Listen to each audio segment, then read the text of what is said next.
Hello dear learners, welcome to Rito academy. कैसे हैं आप सब?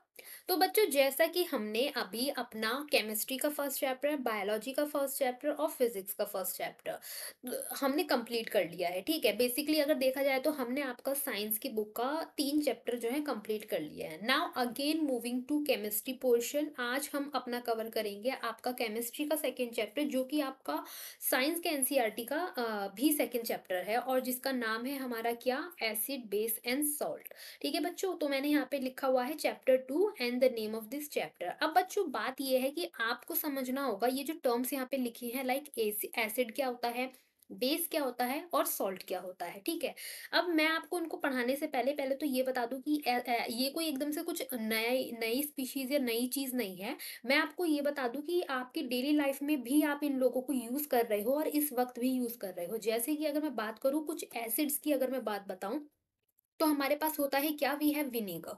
विनेगर हमारे खाने के सामान में डलता है। लेमन जूस लेमन, लेमन में हमारा क्या होता है, सिट्रिक एसिड होता है। तो लेमन भी आप लोग क्या है, रो कंज्यूम कर ही लेते हो। गर्मियों में तो बहुत ही ज्यादा हम इसे लेते हैं। ठीक है, क्या बोलते हैं इसको, लेमन जूस लेते हैं गर्मियों में, बहुत ज्यादा गर्मी होती है। बेसिस की अगर मैं बात करूँ तो बेकिंग सोडा, आपको नहीं पता होगा, लड़कियों को थोड़ा बहुत पता होगा, किचन में यूज होता है खाने के लिए। अगर लड़के किचन में काम करते होंगे तो उन्हें भी पता होगा। ठीक है, आपका सोप, ये सोप तो आपको सबको ही पता होगा, रोज नहाते हो सोप से। तो ये क्या है, ये कुछ चीजें हैं जो आप यूज कर रहे हो, बट शायद आपको नॉलेज नहीं है कि इनमें ये कुछ एसिड है और कुछ बेस है। अब आप as a student of science इन सबको पढ़ोगे as acid and base, like acid क्या होते हैं, बेस क्या होते हैं, और उसके बाद हम पढ़ेंगे सॉल्ट, हमारे सॉल्ट क्या होते हैं। तो पहले तो हम एसिड बेस के बारे में पढ़ेंगे और उसके बाद हम सॉल्ट को पढ़ेंगे। ठीक है, हम बाद में सॉल्ट को क्यों पढ़ रहे हैं ये भी आपको समझ में आ जाएगा। तो अगर बच्चों मैं इसकी डेफिनेशन की अगर आपको बात बताऊं कि इनकी डेफिनेशन कहाँ से आती है, तो हमारे पास एक थे आर्हीनियस। आर्हीनियस ने जो है हमारा फर्स्ट जो है डेफिनेशन दी है हमारी एसिड और बेस की। तो उन्होंने क्या डेफिनेशन दी है बच्चों, उन्होंने ये बोला है कि हमारे एसिड वो होते हैं जो पानी, ठीक है, आपने एक तरफ एसिड लिया, आपने एक तरफ पानी लिया। अब आपने एसिड को पानी में मिला दिया। ठीक है, कैसे मिलाया, जैसे कि आप शुगर को या फिर आप सॉल्ट को पानी में मिलाते हो, आप सॉल्ट लेते हो, नमक, चुटकी भर नमक आपने पानी में मिला दिया। ठीक है, तो यहाँ पे अब इन्होंने क्या कहा कि जैसे ही आप एक एसिड को या बेस को पानी में मिलाते हो, तो एसिड जो होते हैं, एसिड वो स्पीशीज होती हैं। उन्होंने क्या बोला कि एसिड कौन होते हैं, जो हमारा H+ रिलीज करते हैं। ठीक है बच्चों, और फिर बेस के लिए उन्होंने क्या बोला कि बेस वो स्पीशीज होते हैं जो हमारा OH रिलीज करते हैं। कहाँ पर, पानी में जो रिलीज करते हैं। कहाँ पर बच्चों, पानी में। जब आप इनको पानी में घोलते हो तो ये क्या करते हैं, ये एसिड जो है हमारे पानी में रिलीज करते हैं H+ और बेस हमारे क्या रिलीज करते हैं, OH। ठीक है, अभी हम थोड़ा सा इनके बारे में देखते हैं। जैसे कि हाँ, यहाँ पे क्या लिखा है, acid and base in water. तो अब हमें देखना है कि पानी में तो घुलते हैं, पानी में कैसे घुलते हैं, क्या होता है। ठीक है, तो अब जैसे पहली वाली क्वेश्चन को देखो आप, तो पहली वाले में यहाँ पे जो लिखा है ना बच्चों, मैंने HCl, तो ये हमारे पास क्या होता है, एक एसिड होता है। ये क्या, ये क्या रिलीज करता है, अगर मैं केवल इसको लूँ ना, HCl को, अगर आपको मैं केवल HCl के बारे में पढ़ाऊं बताऊं, तो HCl क्या होता है, एक स्ट्रॉन्ग एसिड होता है। ठीक है, एसिड और बेस में भी आप आगे जाके ये सब आप आगे जाके पढ़ोगे, बट मैं एक जनरल ओवरव्यू दे रही हूँ। तो क्योंकि ये स्ट्रॉन्ग एसिड है तो ये पूरा जो है डिसोशिएट हो जाता है किसमें, H+Cl-। अब ये क्या करता है, H+ देता है और ये Cl- भी देता है। तो अब पानी में क्या होता है बच्चों कि H+ जो है अकेला एग्जिस्ट नहीं कर पाता, वो क्या करता है कि हमारा जैसे मान लो वाटर हुआ ना, H2O, तो वो इसके साथ कंबाइन कर लेगा। तो अभी इसके पास क्या है, पॉजिटिव चार्ज है, तो जब ये इससे जाके जुड़ेगा बच्चों, तो H2OH+, तो उस पूरे के पास क्या है, उसके पास हमारे पास प्लस चार्ज आ जाएगा। तो ये कैसे होगा, ये कुछ इस तरीके से दिखेगा, ये 2H और ये 1H, तो हम इसे H3O+ भी लिख सकते हैं। और यही चीज यहाँ पे लिख रखी है बच्चों इस वाली इक्वेशन में, जो आप देख सकते हो। ठीक है, तो इसी तरीके से इस वाली इक्वेशन को जो है, फर्स्ट इक्वेशन को लिखा गया है कि HCl में जो अब हम पानी को HCl को जब हम पानी में मिलाते हैं तो हमारे पास क्या रिलीज होता है, H3O+ प्लस Cl नेगेटिव। ये Cl नेगेटिव तो ये वाला। ठीक है? और जो H प्लस आया उसने जाके कंबाइन कर लिया H2O के साथ और क्या फॉर्म कर दिया H3O प्लस, वही चीज़ मैंने यहाँ पे फर्स्ट इक्वेशन में लिखी है। तो आप फर्स्ट इक्वेशन समझ गए होंगे, ठीक है? अब बात करते हैं सेकंड इक्वेशन की। बेस भी तो हमारा जो है पानी में जाके डिसोशिएट होता है, तो वो कैसे डिसोशिएट होता है बच्चों? ये रहा हमारे पास बेस, यानी कि हमारे हमने जो यहाँ पे NaOH लिखा है, ये हमारे पास क्या होता है? बेस होता है। अब ये कैसे ब्रेक करता है बच्चों? NaOH, तो ये हमारा ब्रेक करता है Na पॉजिटिव में और प्लस OH नेगेटिव में। ठीक है बच्चों? तो जैसे कि मैंने यहाँ पे बताया था, आर्हीनियस ने अपना जो कॉन्सेप्ट दिया था उसमें ये बोला था कि एसिड वो स्पीशीज होते हैं जो H प्लस होता है और बेस वो होते हैं जो OH माइनस देता है। तो यहाँ पे ये जो है इस उससे हम ये उसी कॉन्सेप्ट को यूज करके हमने यहाँ पे ये रिएक्शन लिखी है। हमारा ये जो NaOH है ये ब्रेक कर चुका है Na पॉजिटिव में और OH नेगेटिव में, ठीक है? अब जैसे कि आप देख सकते हो कि ये सब कैरी कर रहे हैं चार्ज, ठीक है? यहाँ पे ये सब क्या कैरी कर रहे हैं? चार्ज। अब चार्ज कैरी करने की वजह से ये एक और प्रॉपर्टी शो करने करने लगते हैं, और वो प्रॉपर्टी क्या होती है बच्चों? वो प्रॉपर्टी होती है कि ये कंडक्टिविटी शो करने लगते हैं, यानी कि इलेक्ट्रिसिटी, कंडक्ट इलेक्ट्रिसिटी। अब क्या होता है कि नॉर्मली एसिड और बेस हमारा इलेक्ट्रिसिटी कंडक्ट नहीं करेगा, बट जब आप उसको पानी में मिला दोगे, यानी कि एक्वस सॉल्यूशन, यहाँ पे लिखा है ना एक्वस सॉल्यूशन। एक्वस सॉल्यूशन का मतलब एक्वस वर्ड से वर्ड होता ही हमारा किसके लिए? वाटर के लिए यूज होता है। जब आप उसको पानी में, यानी कि पानी में घोल देते हो, तो वो क्या होता है? हमारा इलेक्ट्रिसिटी कंडक्ट करने लगता है। इलेक्ट्रिसिटी क्या होती है और कैसे वो कंडक्ट करी जाती है बच्चों? तो हमारे चार्ज पार्टिकल है। कौन से चार्ज पार्टिकल? जो हमारे यहाँ पे ये चार्ज पार्टिकल जनरेट हुए हैं। अगर आप देखोगे यहाँ पे पॉजिटिव चार्ज है, ठीक है? कैसे? यहाँ पे भी लिखा है, मैंने बताया यहाँ पे पॉजिटिव चार्ज है। ये Na के ऊपर पॉजिटिव चार्ज है, OH के ऊपर नेगेटिव चार्ज है, Cl के ऊपर भी नेगेटिव चार्ज है। तो बेसिकली होता क्या है कि एसिड में जो ये H प्लस रिलीज होता है ना बच्चों, इसकी वजह से हमारे पास क्या है? इलेक्ट्रिसिटी कंडक्ट होती है। और यहाँ पे जो OH नेगेटिव आयन होता है, इसकी वजह से बेस में भी इलेक्ट्रिसिटी कंडक्ट होती है। तो बेसिकली हमारे क्या है कि aqueous solution of acid and base हमारा क्या कंडक्ट करता है? इलेक्ट्रिसिटी कंडक्ट करता है। ठीक है बच्चों? तो ये तो हो गई बात। अब दूसरी चीज क्या होती है बच्चों की ये जो रिएक्शन होती है ना, कौन सी रिएक्शन? एसिड और बेस का पानी में मिलना, ये हाईली एक्सोथर्मिक होती है। अब एक्सोथर्मिक रिएक्शन कौन सी होती है? एक्सोथर्मिक रिएक्शन मैंने आपको बताया था कि हमारी वो रिएक्शन जहाँ पे हमारा बहुत ज्यादा जो है हीट रिलीज होती है, वो रिएक्शन हमारी एक्सोथर्मिक रिएक्शन होती है। तो ये मतलब जैसे ही आप इसको एसिड में पानी मिलाते हो या बेस में पानी मिलाते हो, तो बहुत ज्यादा हीट रिलीज होती है। आप देखना, आप 11th 12th में जब जाओगे केमिस्ट्री में प्रैक्टिकल करने के लिए, तो ये आपको बोला जाता है कि बहुत ध्यान से इस चीज को करें, क्योंकि इतनी ज्यादा हीट रिलीज होती है कि क्या होता है कि आपका कभी कभार बीकर फटने की भी, टेस्ट ट्यूब फटने की भी नौबत आ जाती है ना बच्चों? तो ये चीज आपको बहुत ज्यादा ध्यान से करनी होती है। क्यों? क्योंकि बहुत ज्यादा एक्सोथर्मिक होती है, बहुत ज्यादा हीट जो है रिलीज होती है यहाँ पर। ठीक है बच्चों? तो यहाँ पे हमने ये जाना कि एक्वस सॉल्यूशन जो होता है वो इनका इलेक्ट्रिसिटी कंडक्ट करता है। अब बच्चों बात ये आती है कि ये तो हमने पढ़ लिया कि एसिड बेस क्या होते हैं और इनका एक्वस सॉल्यूशन हम इलेक्ट्रिसिटी कंडक्ट करता है। अब बात आती है कि आप को अगर पता लगाना हो कि ये चीज एसिड है या बेस है, वो चीज आप कैसे करोगे? तो उनके लिए बच्चों यहाँ पे क्या होता है कि हम पढ़ते हैं कुछ इंडिकेटर्स के बारे में। अब ये इंडिकेटर्स कैसे होते हैं? हमारे कुछ तो हमारे नेचुरल होते हैं, कुछ नेचुरल होते हैं, कुछ सिंथेटिक होते हैं, यानी कि हम बना ले जाते हैं, सिंथेटिक होते हैं। ठीक है? और एक हम यहाँ पे पढ़ते हैं जो ऑल फैक्ट्री होता है। ऑल फैक्ट्री ये कौन सा इंडिकेटर होता है बच्चों? हम इन तीनों को पढ़ेंगे बारी बारी से। तो नेचुरल इंडिकेटर में हमारे पास क्या आते हैं बच्चों? हमारे पास आ गया नेचुरल इंडिकेटर में जैसे लिटमस। लिटमस, ठीक है? यहाँ पे हमारे पास आ गया लिटमस, और हमारे पास टर्मरिक। टर्मरिक क्या होता है बच्चों? टर्मरिक यानी कि हिंदी में जिसे क्या बोलते हैं? हल्दी। हल्दी, ठीक है? हल्दी। तो हमारा क्या होता है कि लिटमस लिटमस पेपर हमारा जो है वो भी जो है हमारा इंडिकेटर होता है किसका? एसिड और बेस बताने का। अब ये काम कैसे करता है बच्चों? ये हमारा जो है, अगर हमारे पास जो इसकी एक ट्रिक याद करो, आप ऐसे याद कर सकते हो BAR। अब इसको ट्रिक को याद कर कैसे करना है कि यहाँ पे कलर इन्वॉल्व होते हैं। कलर कैसे? B फॉर होता है हमारा ब्लू, ठीक है? तो अगर हमारा एसिड हुआ ना बच्चों, तो वो हमारा क्या करेगा? वो हमारा ब्लू टू रेड में जो है कन्वर्ट कर देगा। ये हमारा क्या हो गया? ये हमारा हो गया ब्लू, और ये दिस इज फॉर रेड।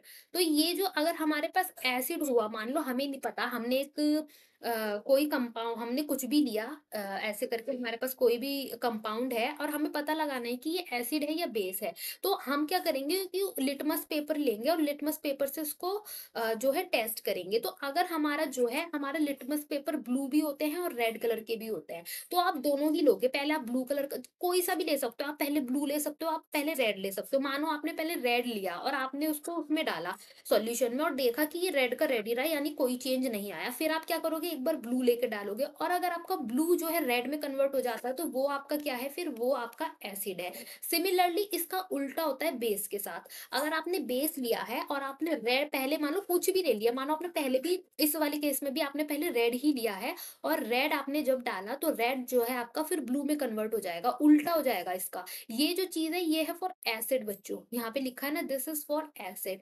इसका उल्टा हो जाएगा बेस में, यानी कि वो रेड से कन्वर्ट किस में करेगा, आपको ब्लू में करेगा। कौन, आपका बेस। ठीक है बच्चों, तो ये ट्रिक है और आप इसे याद कैसे करोगे, देखो आपको पूरा याद करने की जरूरत नहीं है, आप केवल एक याद कर लो। जैसे कि आप केवल एसिड के लिए बार वर्ड याद कर लो, बार फॉर एसिड के लिए आप केवल बार वर्ड याद कर लो, हो गया काम। कि हमारा एसिड में ब्लू टू रेड कन्वर्ट होता है और इसका उल्टा होता है बेस में। ठीक है, इतना होता है हमारे लिटमस पेपर में। और ये जो है टर्मरिक होते हैं और भी अभी तो फिलहाल यही है हमारा जो नेचुरल इंडिकेटर होता है। ये बस नॉलेज के लिए है कि टर्मरिक जो है वो भी हमारा जो है एक नेचुरल इंडिकेटर होता है। अब अगर मैं सिंथेटिक की बात करूँ, सिंथेटिक वो होते हैं जो हम बनाते हैं, जैसे कि आपका मिथाइल ऑरेंज होता है। अब ये सब क्या होते हैं, ये सब आपको बड़ी क्लासेस में पता चलेगा, बड़ी इन द सेंस आगे आने वाली 11th 12th में जब आप प्रैक्टिकल करोगे। फिनोप्थिलीन होता है, मिथाइल ऑरेंज होता है, ये सब आपके कहाँ आते हैं, सिंथेटिक उसमें आते हैं, सिंथेटिक इंडिकेटर में। अब ऑल्फैक्टरी के बारे में बात करते थे। ऑल्फैक्टरी यहाँ पे बच्चों स्मेल से रिलेटेड होता है। किससे रिलेटेड होता है, स्मेल से। तो इसमें होता क्या है कि कुछ ऐसे इंडिकेटर होते हैं जो यूज करे जाते हैं अपनी स्मेल के बेसिस पे। जैसे कि अगर मैं आपको बताऊं कि आपने एक अनियन लिया, अनियन को चॉप किया और उसके चारों तरफ एक कपड़ा बांध के ये रात भर रख दिया, तो होगा क्या, अनियन में से स्मेल आती है, वो स्मेल आपका कपड़े में आ जाएगी। ठीक है, अब आप क्या करोगे कि आपने उस कपड़े को ले लिया, ठीक है।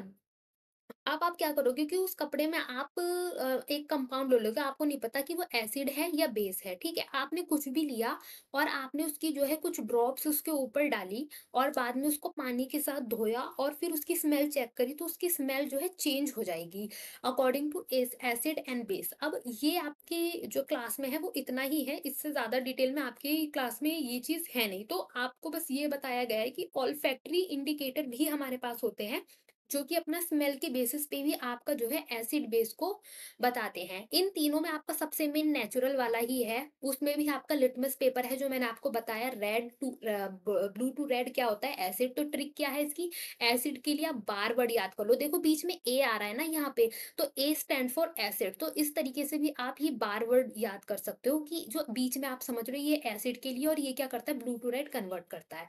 इतना आप समझ लो ट्रिक बना के। ठीक है बच्चों, अब हम क्या करते हैं, अब हमने पूरा जो है एसिड बेस का जो है कॉन्सेप्ट समझ लिया है कि एसिड बेस होते क्या हैं। अ, हमने आर्हीनियस की डेफिनेशन समझी कि उन्होंने पानी में बताया था, तो पानी के बाद हमने थोड़ी बहुत बात कर ली कि उनके एक्वस सॉल्यूशन के बारे में। एक्वस सॉल्यूशन उनका इलेक्ट्रिसिटी कंडक्ट करता है और बहुत एक्सोथर्मिक रिएक्शन होती है वो वाली। ठीक है बच्चों, अब फिर हमने उनका क्या है इंडिकेटर के बारे में भी बात कर ली कि कैसे हम उनको बता सकते हैं कि वो एसिड है या बेस है या फिर जो चेंजेस होते हैं वहां पे। ठीक है, अब हम मूव करते हैं उनकी रिएक्शंस की तरफ बच्चों, की एसिड बेस जो है दूसरों के साथ कैसे रिएक्ट करते हैं या आपस में कैसे रिएक्ट करते हैं। तो हमारी पहली रिएक्शन ही क्या है बच्चों, वो आपस में कैसे रिएक्ट करते हैं। यहाँ से हमारा टॉपिक स्टार्ट होता है chemical properties of acid and base. Acid and base reaction with each other. तो पहला हमारा क्या है, पहला हमारा है कि वो दोनों आपस में ही रिएक्ट कैसे करते हैं। ठीक है, तो जैसे कि मैंने आपको यहाँ पे थोड़ा अपनी ऊपर बताया था, हाँ, तो मैंने आपको बताया था कि HCl हमारे पास क्या होता है, एसिड होता है और NaOH जो है हमारे पास बेस होता है। अगर मैं आपको कुछ एग्जांपल देना चाहूँ कुछ एसिड के और कुछ बेस के, तो मैं आपको यहाँ पे बता देती हूँ कि केवल HCl ही नहीं है, हमारे पास बहुत सारे ऐसे होते हैं जो H प्लस रिलीज करते हैं, जैसे H2SO4, ये भी हमारा जो है एसिड होता है। और हमारे पास क्या है, हमारे पास होता है HNO4, HNO3 भी होता है, HNO3। और उसके बाद हमारे पास और भी बहुत सारे एसिड होते हैं, हमारे पास CH3COOH होता है। ये सारे हमारे क्या हैं, बस एसिड ही हैं। बस फर्क इतना है कि कुछ स्ट्रॉन्ग है कुछ वीक है। ठीक है बच्चों, अच्छा, और अगर बेस की मैं बात करूँ तो बेस भी हमारे पास बहुत सारे होते हैं। यहाँ पे NaOH है, KOH ले लो, और भी हमारे पास बहुत सारे बेस होते हैं। अभी हम आगे यहाँ पे रिएक्शंस देखेंगे ना, वहाँ पे बहुत सारे बेस आने वाले हैं, ठीक है? तो हम पहली रिएक्शन देखते हैं अपनी कि एसिड और बेस कैसे रिएक्ट करते हैं। तो मैं एक जनरल एसिड और जनरल बेस ले लेती हूँ, जैसे कि मैंने क्या लिया था, HCl प्लस NaOH, ठीक है बच्चों? तो ये हमारा हो गया बेस और ये हमारा हो गया एसिड। ठीक है? तो अब हम इन दोनों को कंबाइन करके देखते हैं। अब होता क्या है बच्चों, ये कंबाइन कैसे करते हैं कि यहाँ से जो रिलीज़ होता है आपका, सबसे पहले तो वाटर रिलीज़ होता है, और वो वाटर कैसे रिलीज़ होगा देखो, HCl का H और NaOH का OH, ये दोनों आपस में मिलके क्या बना लेंगे, वाटर। कैसे? H2O, हमारा बन गया H2O, ठीक है? ये H 2 H हो गए और हमारे पास O, तो इन्होंने मिलके क्या बना लिया, हमारा H2O बना लिया, ठीक है? फिर हमारा क्या होगा, प्लस में हमारा क्या जाएगा, हमारा फिर कंबाइन करेगा Na और Cl। अब हम देखें तो ये तो हमारे पास वाटर है बच्चों, और ये जो NaCl है, दिस इज सॉल्ट। तो जो आपका चैप्टर है ना, एसिड बेस एंड सॉल्ट, तो आपको सॉल्ट कब फॉर्म होता है, जब आपका एक एसिड और एक बेस आपस में रिएक्ट करता है। अब उसकी कुछ शर्तें होती हैं बच्चों, जैसे कि मैंने आपको पहले भी बताया कि एसिड भी कई टाइप के होते हैं, बेस भी कई टाइप के होते हैं। स्ट्रॉन्ग एसिड होता है, स्ट्रॉन्ग बेस होता है, फिर वीक एसिड होता है, वीक बेस होता है। तो यहाँ जो आपकी सॉल्ट बनने की फॉर्मेशन होती है ना, ये जो कंप्लीट सॉल्ट आपका फॉर्म होता है, वो हमारा क्या होता है कि बेसिकली आपके पास स्ट्रॉन्ग एसिड और स्ट्रॉन्ग बेस होना चाहिए। अगर वो वीक होता है तो हमारे पास कुछ और कंडीशन अराइज करने लगती है, वो चीज आप हायर क्लासेस में पढ़ोगे, ठीक है? तो आपने यहाँ से देख लिया कि हमारा सॉल्ट का जो है फॉर्मेशन कैसे होता है। तो यहाँ पे जो हमारा है टॉपिक कि एसिड और बेस जब आपस में रिएक्ट करते हैं तो हमारे पास क्या होता है, यहाँ पे हमारे पास फॉर्मेशन होती है किसकी, सॉल्ट की, और जो रिलीज होता है वो हमारे पास क्या होता है, H2O। दूसरी चीज बच्चों की, ये जो रिएक्शन है इसको हम न्यूट्रलाइजेशन रिएक्शन भी कहते हैं। क्या कहते हैं, न्यूट्रलाइजेशन रिएक्शन, ठीक है? तो ये हमारे पास क्या है, क्योंकि ये एक तरीके से एसिड और बेस दोनों आपस में रिएक्ट करके न्यूट्रलाइज हो जाते हैं, यानी कि उनका जो एसिडिक वाला और बेसिक वाला असर है वो खत्म होके वो आपस में क्या होगा, न्यूट्रलाइज हो गए।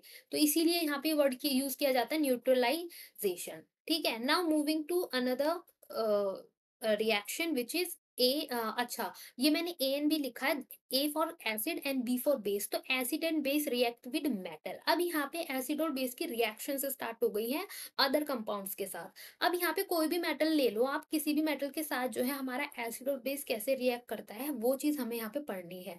तो अगर मानो मैंने यहाँ पे रिएक्शन लिखी HCl प्लस Zn, मैंने Zn कोई एक मेटल ले लिया, तो उसके साथ हमारी जो रिएक्शन होती है वो क्या होती है कि हमारा फॉर्म होता है पहले तो सॉल्ट।